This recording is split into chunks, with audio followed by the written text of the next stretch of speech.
ভারত চাইলে গোটা পাকিস্তান উড়িয়ে দিতে পারে, লুকানোর জন্য গভীর গর্ত খুঁড়তে হবে, হুঁশিয়ারি শীর্ষ সেনাকর্তার।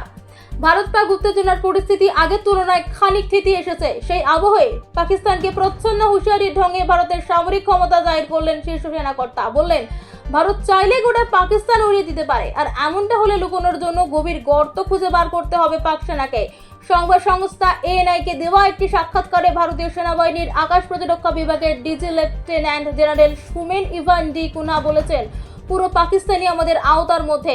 ভারত চাইলে গোটা পাকিস্তানে আঘাত হানার সামরিক ক্ষমতা রাখে। যদি পাক সেনাবাহিনী রাওয়ালপিন্ডি থেকে তাদের সদর দপ্তর স্থানান্তর করে, তাহলে লুকানোর জন্য তাদের গভীর গর্ত খুঁজে বার করতে হবে। ডিজির দাবি, ভারতের কাছে গোটা পাকিস্তান দখল করার মতো পর্যাপ্ত অস্ত্রভান্ডার রয়েছে, তাই পুরো পাকিস্তানই ভারতের সামরিক আওতার মধ্যে।